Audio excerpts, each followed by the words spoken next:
አንዳንዴ ደግሞ ጅብ ያደርጋል። በጣም ትላለህ። የሚያደርግህ ምንድን ነው? አንተ ሳይሆን መንፈስ ነው። የሰውን ደም መምጣት ነው።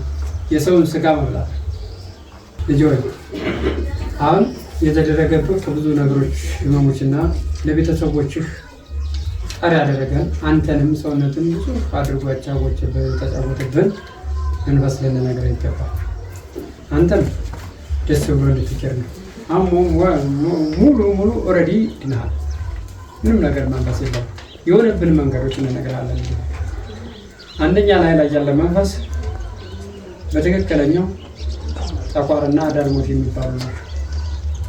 እናም ይህ መንፈስ የሚዳርገው በጣም በኃይለኛ ጥቅምና ሀብታም የሆነ ከቤተሰብ የመጣ ከቅድሚያቶች የመጣ መንፈስ ነው። ይህ መንፈስ የሚያደርግህ በጣም ተግባሮችን የሚያሰራህ ትልቅ ስራዎች ነበሩት። ስራዎችን የሚያሰራህ ምክንያቱ አንደኛ የሰውን በአይንህ ታየህ የሰውን ደም መምጣት ነው። የሰውን ስጋ መብላት በአይን ነው። አመብላ አይደለም የምትበላው፣ ሌላ ነገር ነው የምትበላው፣ በአይን ነው። ያም የሚያደርግህ ምንድን ነው? አንተ ሳይሆን መንፈስ ነው። ታየ በቃ ጠርጎ አንተ ሰውነት ይዳብራል፣ ይነፋል። እህል በልተህ አይደል? እንደውም አንዳንዴ ከሰው በታች እህል አትበላም። ሳትበላ እየጠገብክ ነው የሚሆነው። አንዳንዴ ደግሞ ጅብ ያደርጋል። በጣም ትላለህ። ያን የሚያደርግ ደግሞ ምንድን ነው? መንፈሱ እየቀያየረ የሚበላው ሰው ሲያጣ እንኳን የሰው ልጅ ቀርቶ እንስሳት ይበላል። ደህና ከብት ታየ ይበላል፣ ይሰባል። ምጥጥ አድርጎ ወስዶ ደሙን ስጋውን የሚበላው ከዛ ያ ሰውዬ ያየኸው አንተ ያየኸው ሰው ሙሉ ለሙሉ ከስተ ነው ይደርቃል። በሽተኛው ይህን የሚያደርግ መንፈስ ነበር። አንተ ሰውነት ይዳብራል። ወደ ሰው የምትኖረው እንደ ሰው ነው የምትበላው፣ ከሰው በልተህ ነው የምትኖረው። ነገር ግን ይህን መንፈሱ ተጫወተብህ ነበረ። ይሄ ነበረ የተመሰገነ ነው። ከእናት አባት የመጣ ዛር ብለን መንፈስ ነው። ሁለተኛ በትክክለኛ የተሰራ ድግምት በሚያስጠላ ነገር የላኩብህ በሱዳንኛው ሲናሻ የሚባል የተላከ መንፈስ ነበር። ያ በትክክለኛ ሲመራ የተላከው ዋልያ የሚባል ስሙ ዋልያ የሚባል የዋልያ አጋንንት የተላከ ሙሉ ለሙሉ ለቤተሰቦች ጥላት ሆነ በአንተ ላይ አሳድሮ ነበር። እሱም እንደዛው መንፈሱ በጣም ከባድ ነበር። ሌሊት በመንፈቀ ሌሊት ራስን ሲያወራኝ ስታወራ ቀን የሰራችሁ በሙሉ ሌሊትም ትሰራው ያደርገህ የነበረ መንፈስ ራስ ህመም፣ ወጋቀስ ማድረግ፣ ሙቀት ማብዛት፣ ሀሳብ መበታተን፣ እንቅልፍ ማለት ማዛጋት፣ ትከሻ ላይ ከባድ ሸክም መሸከም፣ ከዛ ጭምድድ ያደረገ ትከሻ ላይ መያዝ፣ ይህን የሚያደርግህ እውነት አሰብ። ይህ የተደረገብህ አንደኛ ጸጉር፣ ሁለተኛ አከታፍ የተደረገ ድግምት ነበር።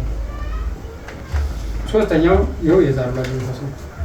ሌሊት በመንፈቀ ሌሊት ደግሞ ሴት እየተመሰለኝ በተለያየ ጭፍራዎች እየመሰሉ እነኛ በወረል በእንትን የሚታዩ በፊልም የሚታዩ እግራቸውን ጥፍራቸውን እንደዚህ ያሳደጉ ጥርሳቸውን እንደዚህ ወጣ ጦሩ አወጡ መንፈሶች በሙሉ ይዳፈሯል። ይህን የሚያደርጉ ይህም የተደረገ ድርጊት ነው። የሆድ ህመም ደግሞ መጮህ፣ ልብ መባል፣ ማቃጠል፣ ወደታች መውጋት፣ ሰገራ ላይ ብዙ ሰዓት ማቆየት፣ መንፋት፣ መገለባበጥና መቁረጥ እውነት አሰብ። ይህ የሚያደርግህ በጠላ በዳቦ በስጋ ናቸው ያቀመሱ። እሱም ለቤተሰቦች ጠላት የሆነና አንተን ደግሞ መፈተኛም፣ ሁለተኛ ደግሞ በተለያዩ ቦታዎች ማድረግ የተደረጉ ድርጊቶች ናቸው። የተመሰገነውን ተወግሯል። የእግር ህመም መገድገድ፣ መቆርጠም፣ በውጫማ እግር ሰዓት ቆይቶ በረዶ እስከ ወገብ ድረስ ውርር ማድረግ፣ ነፍሳት የደብር ማምሰስ መሰልና እንደገና በዚህ በጭንህ አካባቢ እዚህ ላይ እዚህ ላይ ብርንን ገላ እንዲህ በቃ የተመሰመሰበት እንደው ትላትን እየሄደብህ ነገር ይመስላል። አየህ፣ ይሄ የመናፍስቱ ስራ ነው። የደንቀራ ሟርት ስራዎች። ሁለተኛ የመጨረሻው የተወሰዱብህ ንብረቶች ሱሪ፣ አንድ እግሩ ሱሪ፣ የግራ ሱሪ ተቆርጦ ተወስዶ ጅንስ ሱሪ ነው ተወስዶ የተደረገበት ድርጊት፣ እሱም የሰላም ነው። ሶስተኛ ቲሸርት ውስጥ የምንለብሰው። አራተኛ እጅ ሰላምታ በማድረግ 666 ተቋም ላይ እየተመዘገበ መሆኑን ነገር እጅ ላይ ገንዘብ ያበረክትልን አሴድ ይባላል። ከሰው ጋር ያጋጫል። አንዳንዴ ከሰው ጋር በጣም በሳቅና በጨዋታ ትውላለህ። አንዳንዴ ደግሞ በጥላቻና በስድብ ትኖራለህ። የተመሰገነ ነው። ይሄ ሁሉ ነገር ዛሬ የተመሰገነው አንደኛው አልመች ብሎ ዛሬ በሁለተኛው ጸባይ ተወግዶልህ ደስተኛ አንደኛ በሙሉ ተወግዶልህ የሚያምን ነገር አለ። እግዚአብሔርና ጤነኛ መሆንህን ደግሞ እግዚአብሔርና መስግነ ፈጣሪን እያመሰገነ ለብዙዎች መንገድ እንዲሆን እኔ ይኸው ተጠየቁኝ፣ ተነገሩኝ፣ በሽታዎች ነፃ ነኝ። እግዚአብሔርና መስግኑልኝ አልክ። ተመስገነ ቃልን ሰጠች። እግዚአብሔር ካንተ ጋር መረሱን